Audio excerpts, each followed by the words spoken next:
Hello guys and welcome back to yet another episode of the Unathletic.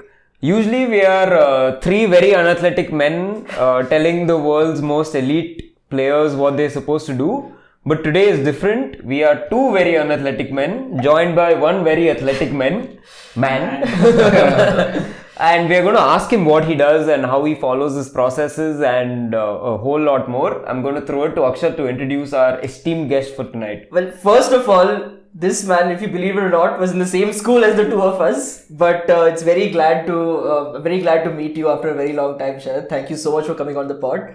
Sharath is a Ranji cricketer. He has played first-class matches. An incredible career so far. Debuted for Karnataka in the year of 2018. Still going strong. I mean, I feel bad putting him in a podcast called Unathletic because this man last season in Ranji average of 51.25. In his last 5 innings, he has scored 4 50s and remained not out in the last innings.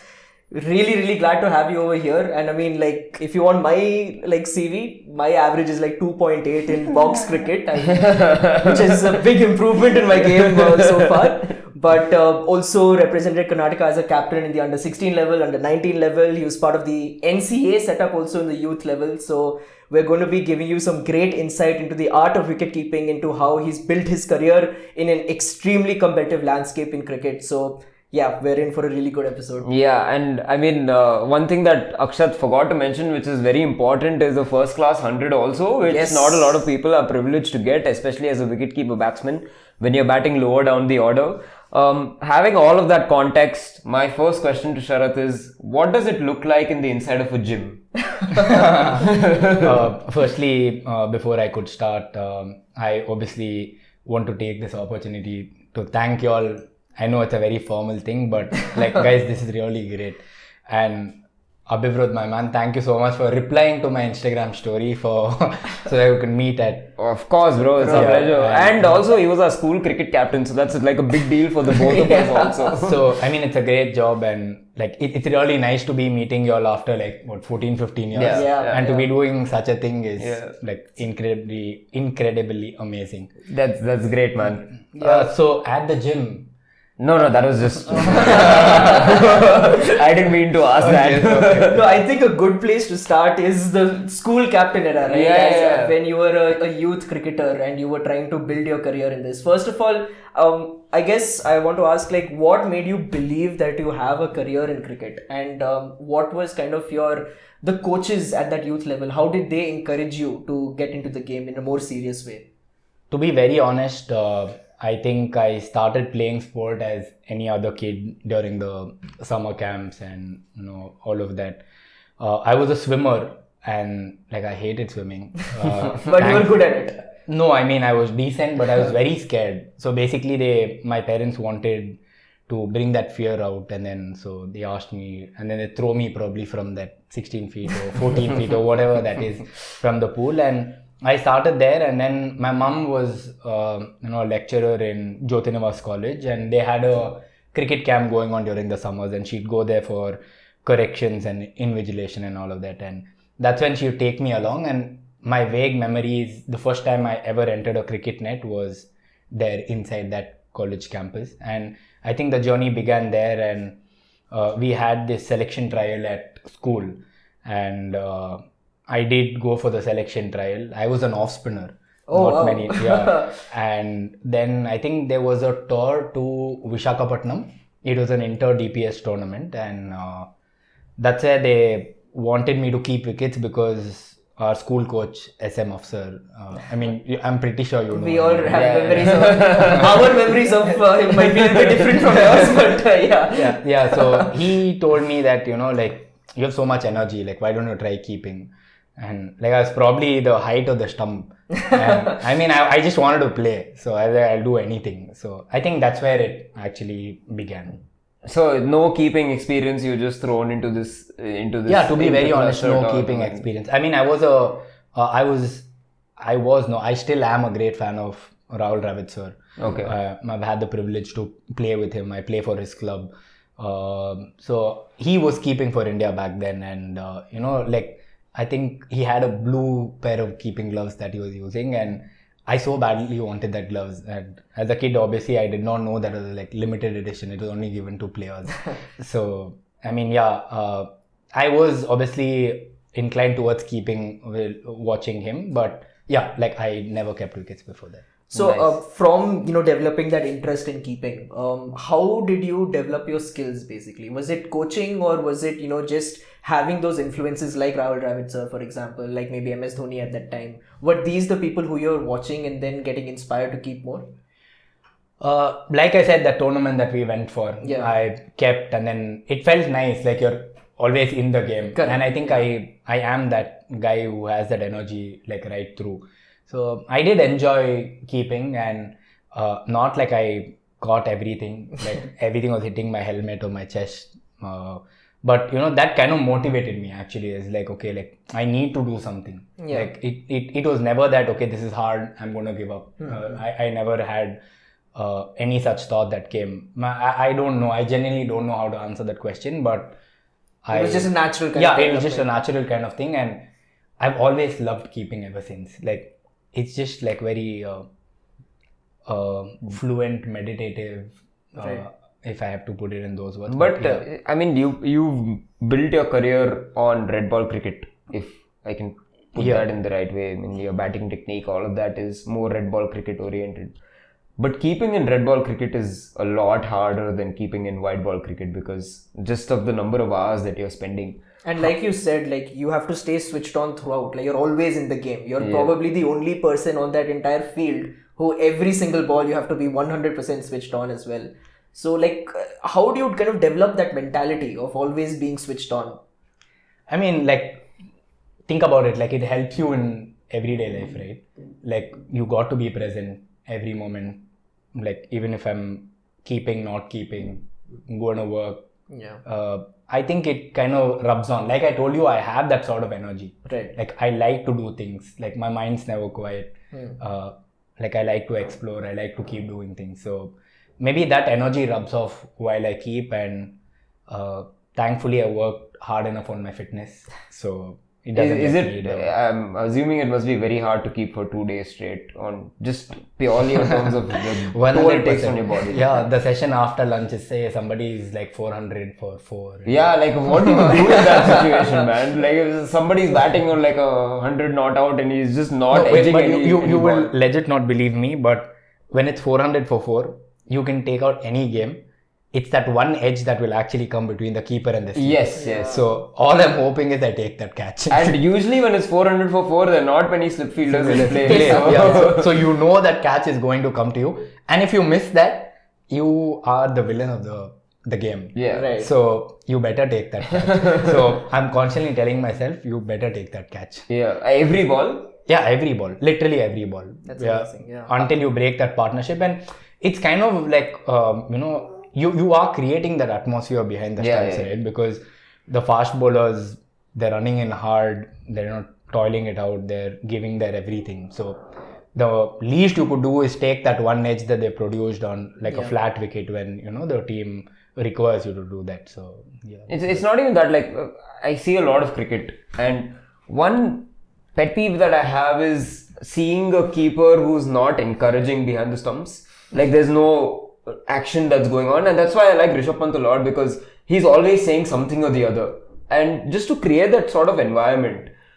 As you said, you're 400 for 4. As a keeper, what can you possibly say or do that creates that sort of momentum for your bowlers? How difficult is that? I mean, that's the time you actually, so basically everyone's down, right? Like the energy is low on the ground, and you are considered to be the nucleus of the team. Like Correct. You need to do something. Probably just talk to the batsman. Like, I mean, I'm pretty sure somebody is batting like a Cheteshwar Pujara on 190. You can't be sledging 190 or 600 balls. Like you can't obviously be sledging him. First of all, massive respect for the caliber of player that he is. But yeah, obviously I wouldn't still sledge him. Like even in my dreams, I wouldn't do that. But yeah, like you just try and distract him a little bit, talk. So there's something that very unique that I would do. So basically I would ask questions to get the entire team to answer, and it just came out of the blue. I mean, Give us an example. okay, so basically, I think we were playing Ranji Trophy and it was during the Christmas time. Yeah. So, like, it just popped out of my head. I asked the entire team, I'm going to ask you a question. So, you're going to say number 5. That's all. Like, everybody. So, the bowler bowls the ball while he's running back. I go near the stump and then I said, guys, what is Santa gifting us for Christmas this year? Okay. So they say number 5. 2 overs later, there is one edge that comes to me. So see, in those cases, no, your name should also be in the wicket column. So, and there's another thing that obviously a very dear teammate of mine, Shreyas Gopal, keeps making fun of me. Like, this is a general question that I keep asking. Like, guys, what are we looking for right now? And then if they're like 2 down, they say number 4. If they're 4 down, they say number 5. Correct. So yeah, I mean, he imitates and mimics me. He's been my roommate for the longest time. So, Okay. Yeah, he keeps mimicking me. Yeah, so stuff like that. Yeah. I am not a great sledger of. No, but I on think the field, so. more than sledging, like you said, it's just about creating some distraction in the batsman's mind. Basically, like to break it's that about focus. Getting everybody together. Right. The Like, entire team. The right. entire team to just talk, because you can't just keep asking everybody to like clap or encourage the bowler. I mean, it's a given because That's a bare minimum. Yeah, right? I mean, it's 32 degrees, they're 400, flat wicket. Like, if I ask them to encourage, they'll probably come and slap me. So I need to be innovative in a way to get everybody together. And, these are some of the things that I can, at the top of my mind, think of that I have done in the past. And I feel that every sort of keeper has their own way of doing it, because it's not something that we see on TV as much, because it usually happens between overs or it's not recorded in the stump cam. So you have to come up with your own ways. I mean, if you're a captain, it's different, because then you're also setting the field, you're moving the angles, you're changing the bowlers. But being a keeper without being the captain, I would understand is a lot harder, because I mean, it's just so much work on the body. Look at it the other way. It's actually easing you out. Like, I have fielded in a game, okay? Like our league games that happen. I would never field. I genuinely felt like a cow grazing in a field, standing at deep mid wicket or a sweeper. It's never coming to you. Yeah, the ball is never coming and you're just standing in one place, your body is getting tight. At least keeping, like, you're moving your hands, you're doing something. You're always in some kind of flow. Again, maybe it's a me thing because I like that sort of energy and I like to keep doing something. So one thing which I really like what you said is that the keeper is the nucleus of the team, right? And but the first time you enter a team, right? The first time you got your Ranji call up, like for us, like the closest I'll get to Ranji White's is t-shirt I'm wearing. Okay, like the first time you get your cap and you go out onto that field, what are the nerves like? Because do you instantly become the nucleus of the team? Do you try to force it, or is that something which you feel like has to come naturally for a keeper? I think firstly, like, I'd be very grateful to Vinay Kumar. I think he was somebody who actually backed me through, and there was a season where I would just attend the Ranji Trophy net as a net keeper. Like, I would just keep in the open nets because he thought that I was a good fit for this, and he always felt I was a safe and a good keeper. So you got your 100 as him as captain, right? No, I got my 100 against when Mayank was the captain. Okay. So, I mean, it was inevitable that you have to talk, you have to create that energy when Vinay Kumar was a captain. Like, he's played his cricket like really, really hard. And, that's the kind of culture that he had set in the dressing room, and we always obviously looked up to him. So, I still remember, I think the second ball or the third ball of the over. Till then, obviously, I had not kept Vinay Kumar in like an intense game. Like, it was either the open net or practice games or something like that. And we obviously know the ability that he has to swing the ball, right? Yeah. So the first one was out and it came on the seam and it came out. The second one was out, like the seam, I could see it. It just pitched and straight in. So my glove was already here. It hit me on the inner part of the glove and hit my head. And that's my debut game. And I'm like, shit, like, what's happening? These guys know like, what they're doing. No, I more than that, it was like, Sharath, what are you doing? Like, you can't afford to like be getting hit in like on the second ball of a game where, you're supposed to like actually show your skills here. Yeah, Like, I mean, it's your debut Ranji Trophy game. So yeah, I mean, so, and once I got hit, I think it was a blessing in disguise. Like I woke up. Yeah, then you were like, okay, fine, full yeah, focus like now. now full focus. Yeah. But it didn't end there. Krishnappa Gautam had just finished his India A against New Zealand tour and he came back. And it was a red soil wicket and it was spinning and bouncing. Obviously he's tall and he bowls very quick through the air. He bowls one that Priyank Panchal steps out. He gets beaten from in between. And the ball bounces and like even before I realized I've moved, the ball is gone. It's 4 byes and I've left her stumping. All I've done the next half an hour is prayed that Priyank Panchal gets out. and then he edged one probably like about 7-8 overs later straight to me, I think. Was that your first dismissal as a keeper? I guess, yeah. Yeah, I actually think, yeah. That's like, I'm not very sure about it. Yeah. So you got your revenge. Prayers worked, bro. What got your revenge? But that's amazing. So, like, how does one become part of the setup? Like, when do scouts start noticing you? What is the pathway which is set up?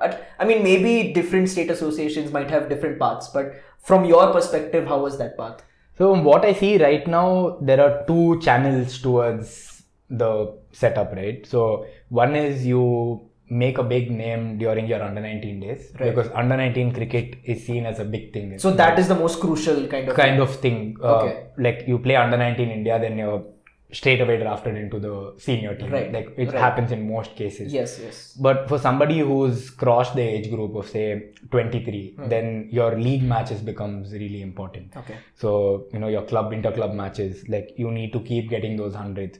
And then we have a tournament, an invitational tournament that is organized by KSEA. It's called Timapaya. So it's like a mini Ranji Trophy with probably 16 teams. And all the other teams come here as their practice games and their selection as well. So we have 4 Karnataka teams. So you get to play those games. You do well there. And then is when you really get recognized. Right. And then you get drafted into the probables and then the Karnataka senior team. So from how I see it right now, there are 2 ways. One is you're either extremely good and perform at the under-19 level and get noticed and get into the team. Or if you've missed that for whatever reasons and you've crossed 23, then your league and Timapaya becomes extremely crucial for you. So, like, one thing I find very interesting, because, like, as a batsman, right, you can somewhat adjust your game and come as, like, an opener, you can come in middle order, lower middle order. There are different ways for you to get in the team. But as a keeper, you are the only one. And the competition feels almost a lot more intense as a keeper, right? So, do you think scouts today are looking for pure keepers who have extremely good keeping skills and that is given priority? Or is it now more of like that modern game kind of format where they're looking for multidiscipline players where your batting has equal importance to your keeping? Look, I think it started off towards the end of Adam Gilchrist and probably when Dhoni came into the setup, they realized that a keeper has to bat. The keeper has to contribute. And recently one of my teammates actually told me when I had a good season with Karnataka in that 23 season, he came and told me that actually you play a very crucial role, not in just like saving the game or batting with the tail, but for 350 for 4 or 350 for 5 to make that 500, your 70-80 is very important. And that is what Adam Gilchrist or Dhoni would actually do. They'd come and they'd go bonkers, they'd hit, and in no time they're batting 70. In no time the tail has got 30 runs. I mean, it turns a potential match winning situation into a fully match winning situation. You get all the momentum in that game. Exactly. So that is how I look at wicket keeping, wicket keeper's role right now. As a batter, you have to be able to bat. Like, you are an all-rounder for the team right now. That's a good way to But are you looking only in terms of red ball perspective or also white ball perspective? Definitely white ball perspective, but only red ball perspective. Red ball perspective. Because white ball, like, I think even if you're a great fielder, you can just wear your gloves and like probably keep, right? Like, not as much skill is required in a white ball game unless the wicket is like extremely spinning or it's moving around a lot. You can't get a casual player as a day 5. I mean in like white ball it's a given that you need to know how to bat. Like the greatest white ball keepers, Sangakkara, Gilchrist, MS Dhoni, you take Joss Butler, you take all these people into conversations, they're a batsman first and then a keeper. But I always assumed that for red ball, you would want a keeper first before a batsman. Has that changed now? No, I personally, I don't think so. Okay. Like Sangakkara also was a great keeper.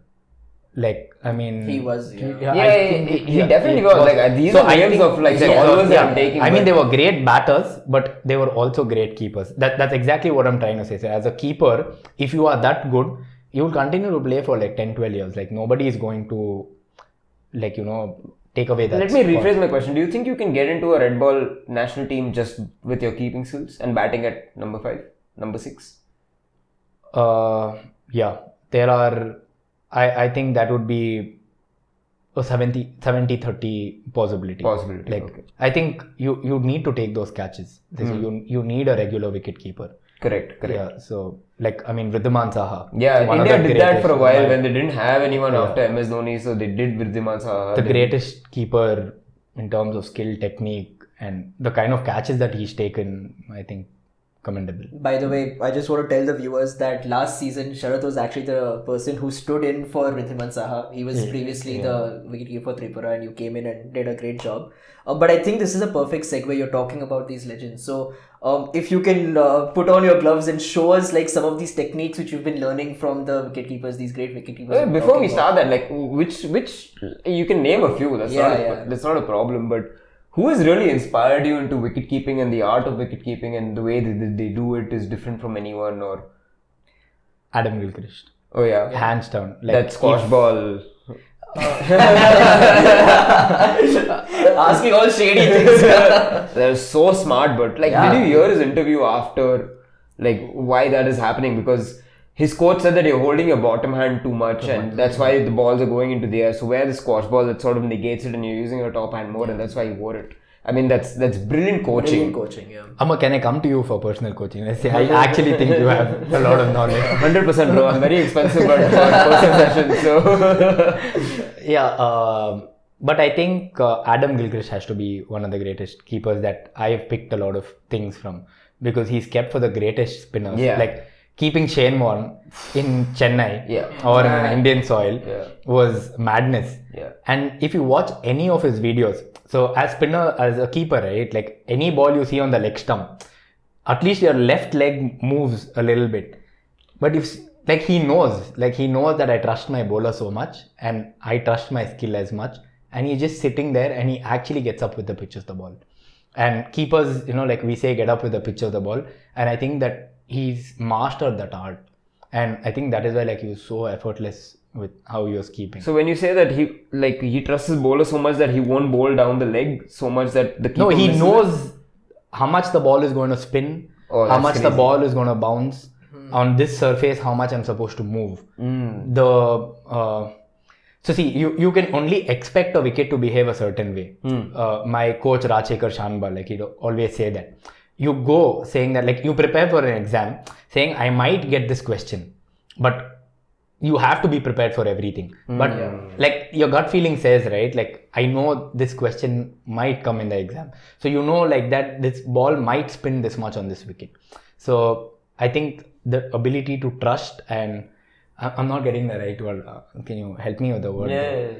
No, I'm asking you for the word. To be able to read. Is the intuition as a keeper? Not intuition also. Just read the situation, read the pitch, read how the bowler is releasing the ball, that kind of stuff. Yeah. What is that called? Like perception. Yeah, like perception of the wicket. Just being good at your job.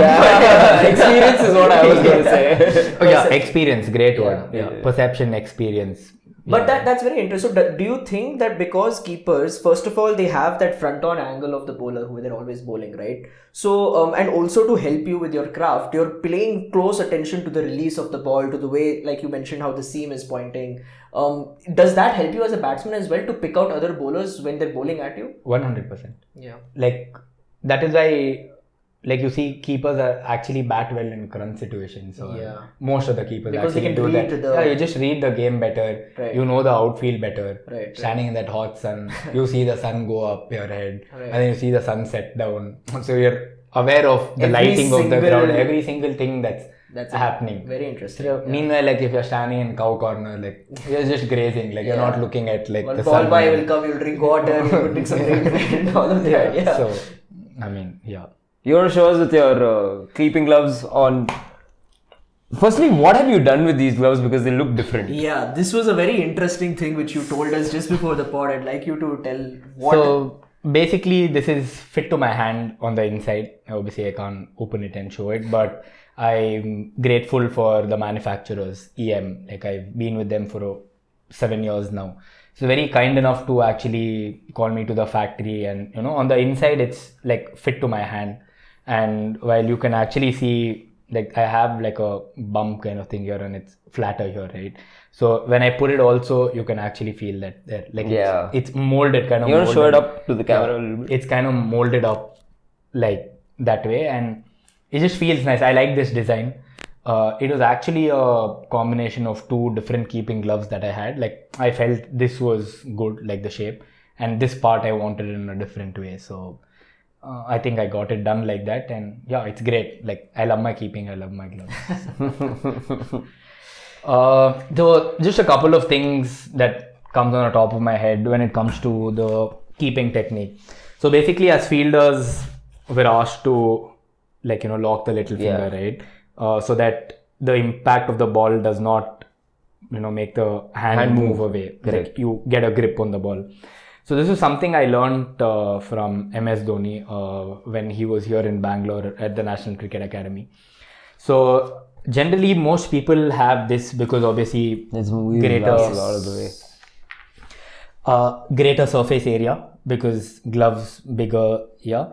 But in case of this, like he just said, put your dominant hand on top of your non-dominant hand, where the little finger, like you see it, it's placed here. So this much of a glove area is actually not going to matter to you. But when it's spinning or when it's moving around and it's hitting your glove hard, even if the ball hits you here, right, like you have cushion behind, so it does not actually open up. But sometimes there are chances if you're this way that it might actually go from in between.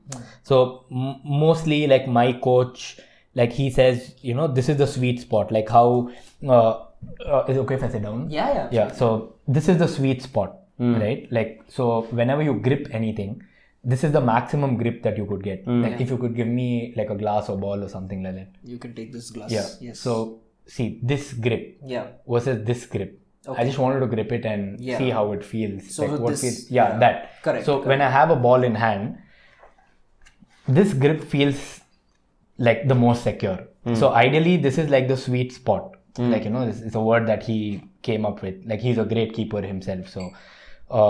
So when you middle the ball, you find that sweet spot. So once you start practicing that, like I don't know, there is some. I was also reading about something. So we use these 2 fingers to like write or anything. So this apparently is connected directly to the brain. So again, you get that sense of control from. I mean, he did not tell me that. Like it's just my perception. I could be totally wrong. Yeah, but. Yeah, when it hits the glove and then you feel that control, you start getting that sense of happiness from within. Like, I know, okay, the ball is sitting well. Like, it's just as equivalent to when you're driving on a nice road. Yeah. It feels like great. when you time the ball right from the middle of the bat. Yeah, like the that sweet kind of, spot, right? Yeah. So, it is like that.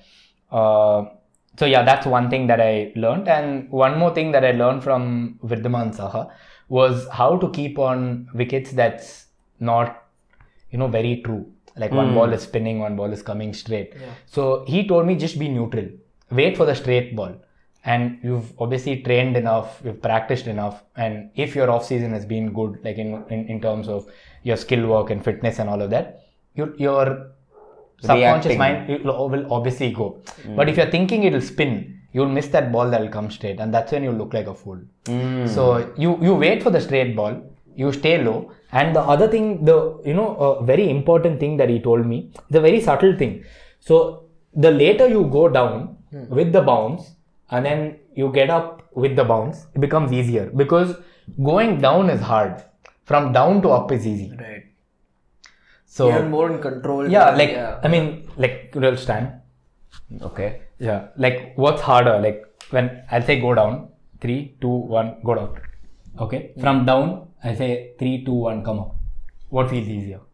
I mean, like for me, both are hard. Athletic. Welcome to the No, but I absolutely get your point. Yeah. So he said that, and I think that made a lot of sense because see, like now if I'm here and my gloves have already come up and I know the ball is low, it's difficult for me to go down. But if I'm here and it's bounced, I have that reaction to come up. I can use over here your base is set and then you can like kind of react. Basically using the power from the ground. From your quads and whatever. Yeah. So I think these are two things that are at the top of my absolutely fascinating. head. Man, keeping is so much harder than we thought it was. I thought it was hard. I actually want to quote my coach Rajshekhar Shanbal. He said, so we were speaking about keeping and it was a very candid conversation and all of that, and he told me when somebody looks at you keep, they should feel like this is the most easiest job. Like any lazy guy can actually do it. Just wear pads, wear gloves, go stand, and then you'll catch the ball.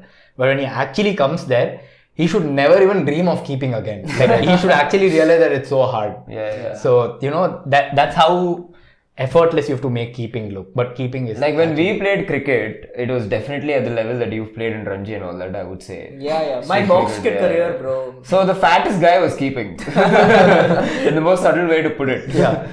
But I mean, there's so much that goes into it, right? Because you have to read the conditions, you have to read the pitch. As you said, might keep low, might spin, might not spin. You have to read the bowler. What are they releasing at that point of time, which only you would know as a teammate in general. And there is, just to add to that, there's a subtle thing. The more you keep for a particular bowler, it's something like you know that the better they get. Yeah, you know like the mindset, like what they're going to bowl. It's not in the mindset, from the body language, right? Like you know that he's bowling a particular ball. Correct. Like there is some shift in some angle, body posture, or the way he's running in, or his rhythm or something.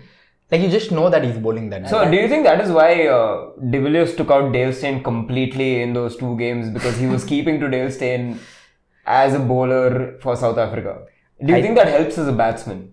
I think De Villiers is like from another universe. I mean, like Dale Steyn is too, right? Like I mean, you cannot discount him. No, but I think one thing I want to ask, where you mentioned that you don't know what, there might be variable bounce on a pitch and all of that, right? So when the conditions become difficult, like a day 1 pitch versus a day 5 pitch, or when you're playing in red soil versus you're playing on black soil, or are there any differences in your technique, or do you always stick to the same basics and then react off what you're seeing in that match? So before I had this conversation with Saha, I think it was in Tripura itself. Okay. Like when we played against Tripura in 2023, right. That wicket was pretty challenging. So I did ask him, like, because I changed my technique. And it was almost like that season, every game I was keeping with a different technique. And like the fielding coach obviously asked me, like, what are you doing? Right. So I told him no. And then it was working for me then, so I continued to do it. Right. But when I asked him, he said, why are you changing? Like, stick to one thing, follow the basic. And then from there, that means like if you're not following one technique, which means that you don't believe in your wicket keeping abilities. True. Like your base is the same. From there, everything else is just a reaction. Yeah. You make subtle adjustments in the way you watch the ball, or how late you get up, or how early you get up, or how your hand is moving, or how fast you're supposed to move.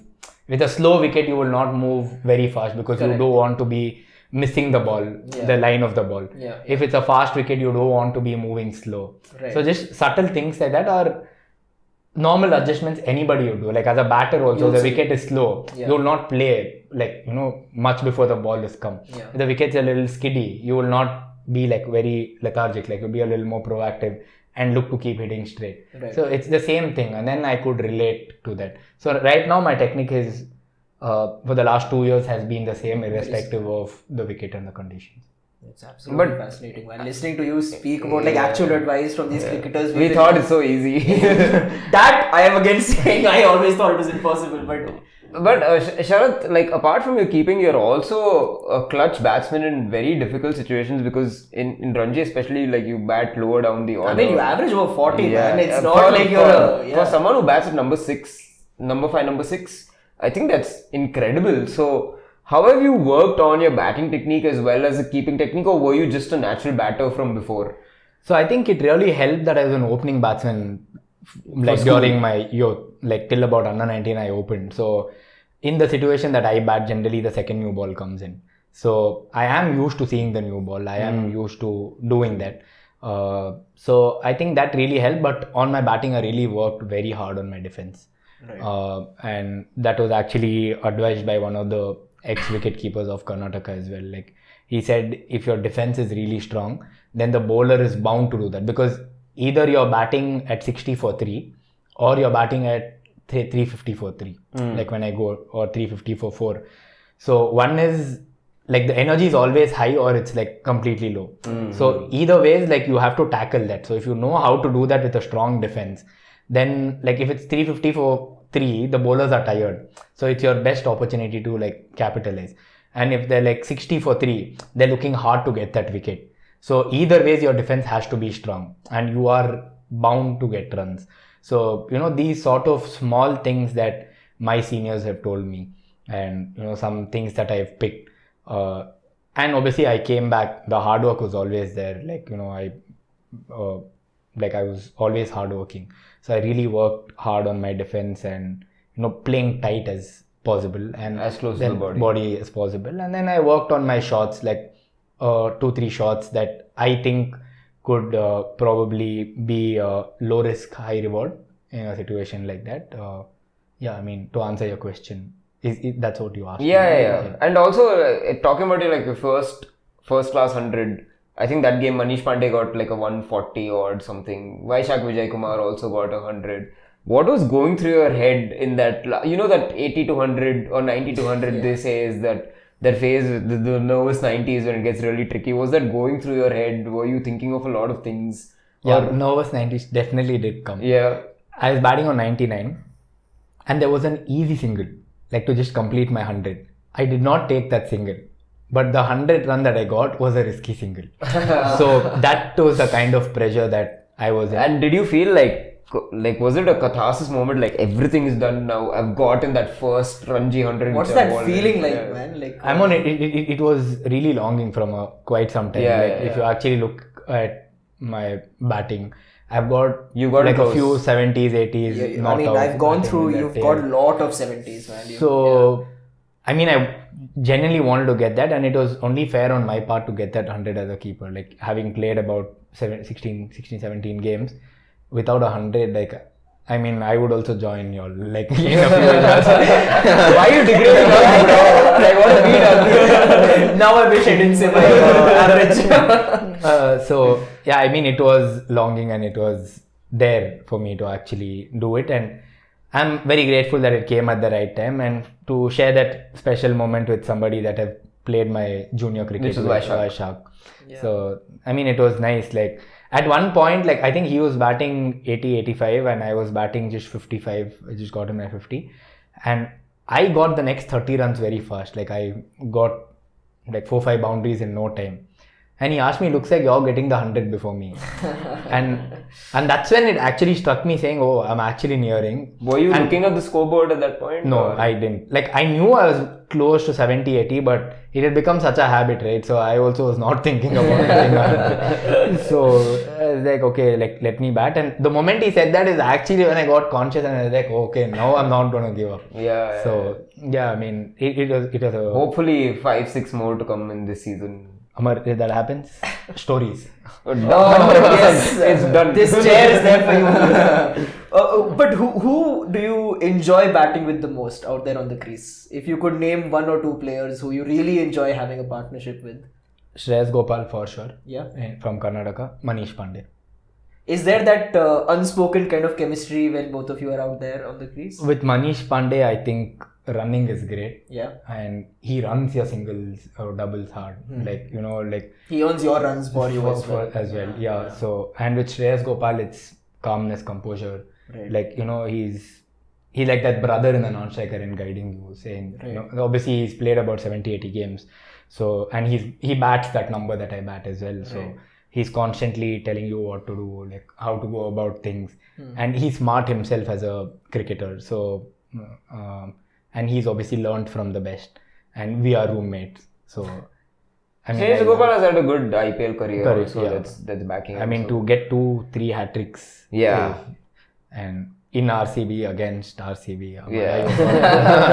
I saw a little bit bad pain. days.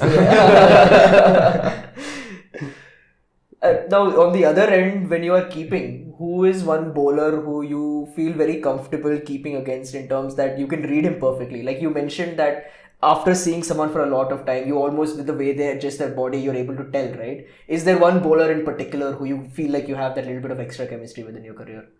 Abhimanyu Mithun was somebody that I really loved keeping because always praying. And Ronit More, like every time I felt he was going to get an edge was happening. Yeah. And through my youth till now, Vaishak, because every time I ask him for an edge, he delivers that edge. Ask him all the time, man. Yeah, I think there's one Instagram post where I put with the caption that every time I ask him for an edge, he gives me. delivers.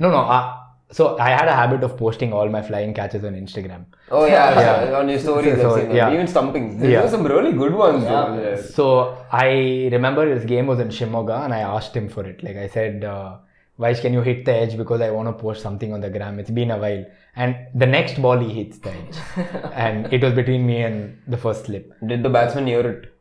Yeah, I'm pretty sure he must Kudos to the batsman, bro. You get gram content. Did it for the gram. Yeah. I mean, yeah, stuff like that. But I mean, before we started this podcast, I asked you if there's any bowler that you faced that you got hit on, and you took the name Jasprit Bumrah, like completely out of my expectation of what you're going to say. But you face bowlers like this clearly. Yeah. I mean, who are playing at the international level on a very high scale. How is it like? Is it much different from Ranji, or do you think that the level of skill is the same and it's just difference in mentality that gets them there? Execution mentality. I mean, 100% there is a difference in the skill level.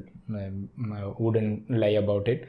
But I think it's got to do a lot with execution. Like you rightly mentioned.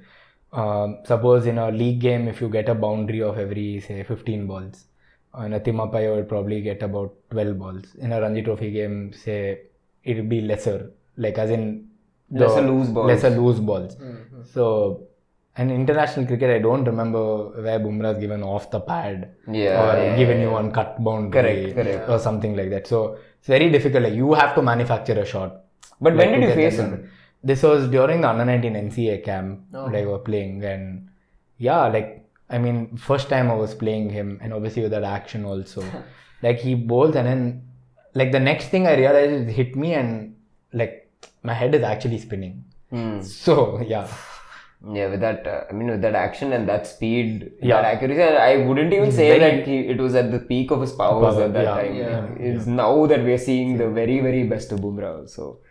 So now, I mean, you've been in the game for quite a long time now. I think you are at a position where you could even call yourself as one of the senior players, right? And when they're young guys who are coming into the game, what is the kind of advice which you are giving them? And if there is some, prospect cricketer who's watching this right now, what would be your advice to them?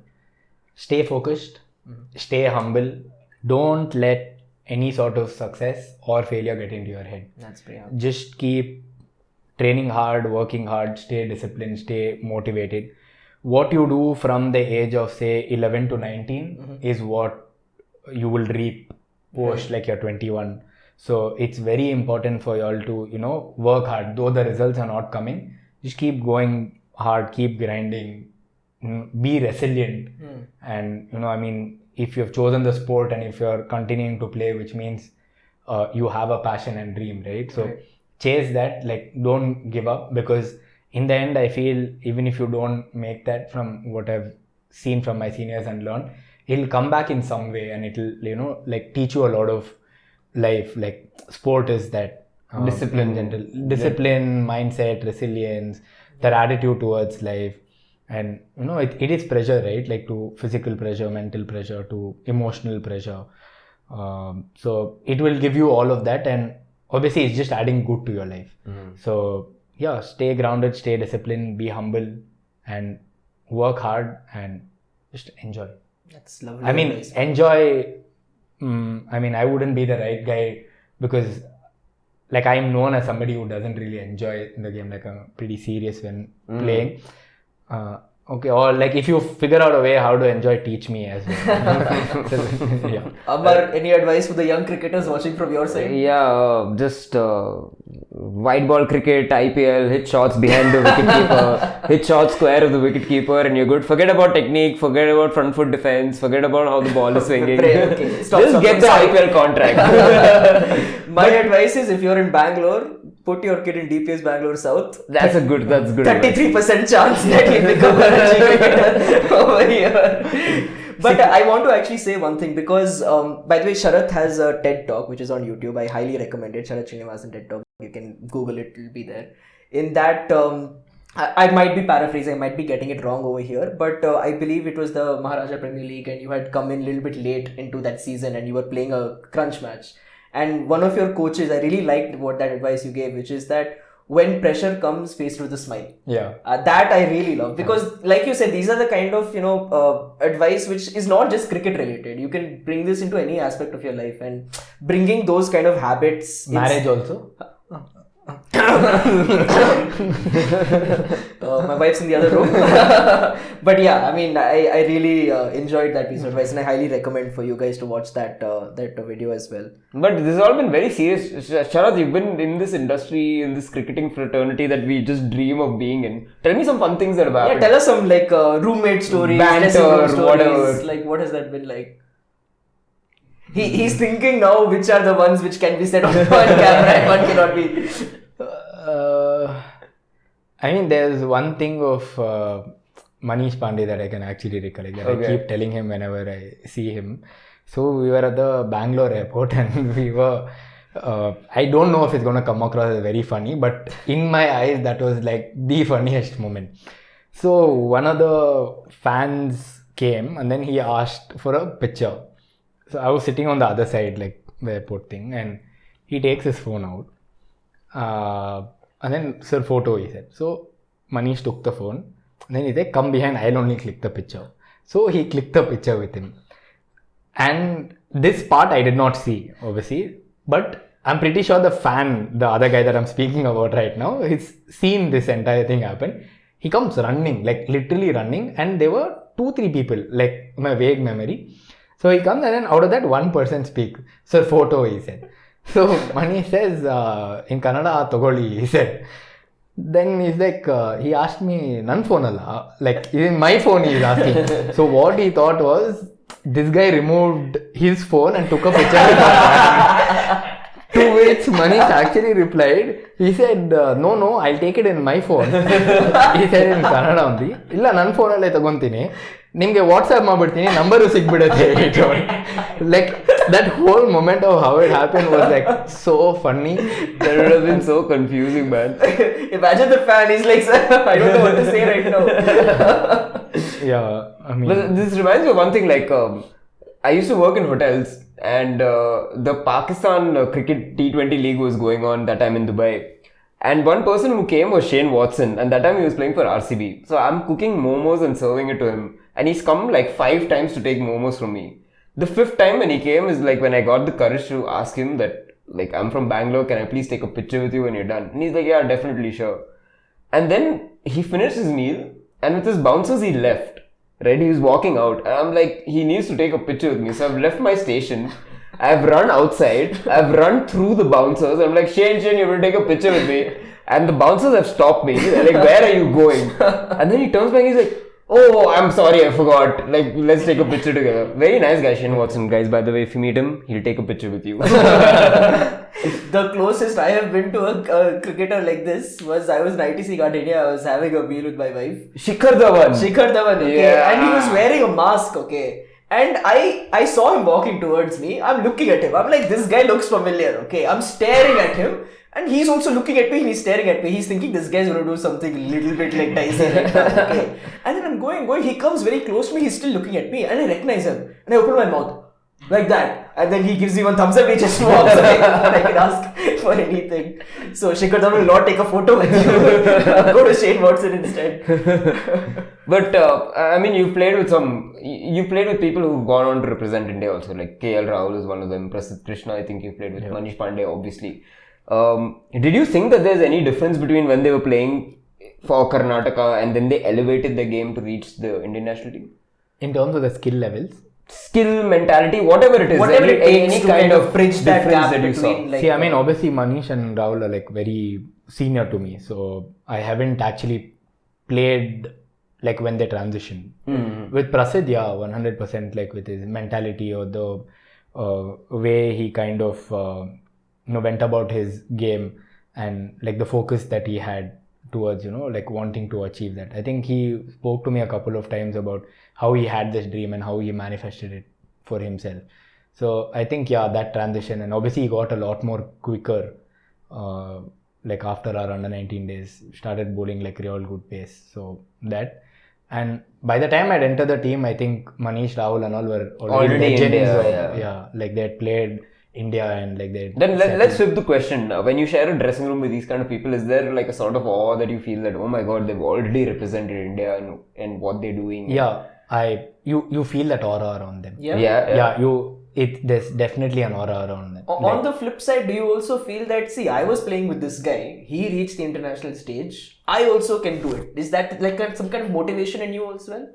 I mean, I'm not gonna lie, human tendency, yes, 100%. I feel like shit, like I also need to be there, like I want to do it, but like it's all in good positive sense, saying that I want to be there, I want to do it. Sometimes that could also affect you, like like it could probably hit your self-esteem, like saying that okay, like I still haven't made it. But these guys never make you feel that way. That's the beauty of the Karnataka dressing room. Like they make you feel that you are one amongst them, and like everybody is like so nice to each other, and they're always like encouraging you, telling you things to go about your game. So that kind of becomes your motivation to actually go out there and dream bigger. And if Karun, your greatest example, for somebody to come back like that to the test team, like scoring so many runs, truckload, and all formats also.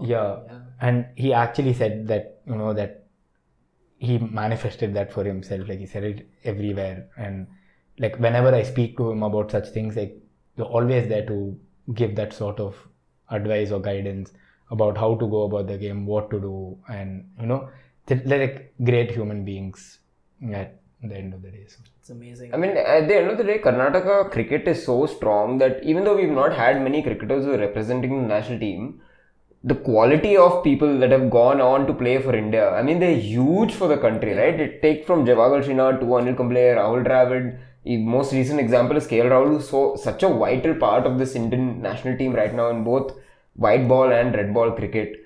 I mean, there is something that this association is doing well that can promote youth talent to go on and play for the national team. Yeah, I think it's just the culture that they've set. Okay. That, it's the camaraderie that from like obviously the coaches and the support staff to the players that, that they've set. Like once you go in there, right, like you just become that. I mean, the quotes keep saying, right, like when you start hanging out with people who are of that stature, like you become that guy. And once you get in bad company, you again become that guy, right? So it is like that aura, that environment is such that like I was very, very lucky, and I'm indeed grateful that I walked into the team with 9 India players. When I made my debut, there were 8 India players, and the other 2 were IPL India A players. So everybody had some India badge on them. So this is Devdutt Padikkal also had played under 19 India. So there was some India badge. Probably I was the only guy in that debut game who didn't have an India badge on me. But that's a great learning experience. Amar will get the wrong idea now, because we hung out with him does not mean that we belong in the Ranji dressing room also now. I'm going, bro. One day he'll come with his pads and his gloves. Amar has played at Wankade, have you? I have said, my biggest Wankade stage under lights. The biggest stage I have played in is the Mantri Elite badminton court. That has been my greatest moment. I mean, you should be proud about that, because it's cricket at the end of the day. No, I mean, I'm actually telling you, cricket is like that. Like you play cricket anywhere, cricket is cricket. Yeah, I mean, there's the love for the game in this country. There's second to none, right? I mean, one thing which we tell on the pod, that the only way I can like compare it to anything else in the world is the love Brazilians have for football. Like it's something which is part of their culture. It's their second nature. And two of us especially, we really enjoy the longest format of the game, and I think that is the purest form of cricket as well. So talking to someone who's been there with all of these legends, learned from them, telling us on the pod as well. I have a question for you all. Of course. Do you believe that, like, now see, you've gone to play a tennis ball game? Okay? Yeah. And it's like, it's a friendly game. Yeah. Like you've just gone out on a trip or something. Do you also feel that, like, the moment you play 1-2 balls, there's some competition spirit comes and I'm not going to get out. I will show you videos right now. We've played box cricket, which is the size of this room. And there are like 8 people playing, and I'll show you the number of people that are shouting at each other, because it just brings out that kind of emotion. That competitiveness is next to none. It's amazing. Like for me, again, this is not something serious and all, but we used to have these monthly tournaments. Oh, that's a big deal, bro. Those monthly tournaments used to be like derbies, bro. Like Mantri Elegance, Mantri Elite on Banagatta Road means we're enemies now, and it becomes so competitive. So, I mean, sport at any level is something which should be played at, right? It's something which, like you said, teaches a lot of great skills for life, how to be disciplined, how to be competitive but fair as well, because that's the kind of ethos of cricket also. So, again, Sharath, this has been an absolute pleasure, man. Thank you so much for doing this. Very good. Although you didn't spill the tea on a lot of cricketers, but we'll do that next episode. That's after I don't have tea on cricket. Guys, he's just lying. I don't have anything. Absolutely no tea, guys. But one thing for Sharath is that I really hope you get into an IPL team, and if not that, like red ball cricket, I know you love it as much as I think that's your first priority, then IPL as well. I just hope you get that chance. And even if not that, I hope you have a brilliant Ranji season with the Karnataka. Absolutely, go crush it. All the best. Thank you so much, guys. Thank you. We'll be watching every game, by the way. I'll be like, why did you play this shot? I mean, you've done that also. You will not believe me. Even when I was playing for Tripura, he sent me a message, bro, convert your 60s. He actually said that, convert your 60s. I was watching every game that he's playing. At least following. You will have at least one more person now watching every single game of yours, and we'll see if you're locking your fingers also. Okay, thank you so much, man. This has been absolutely amazing. Guys, this has been... Cheers, thank you so much. Our producer, Rafi, shout out to him for making this entire thing happen as well. So guys, please like, share, subscribe. This particular video especially, I think, needs to go out to as many people as possible. We've got some gems of knowledge from a true professional of the game. And we hope to see you very soon on our next episode. Thank you so much for watching. See you.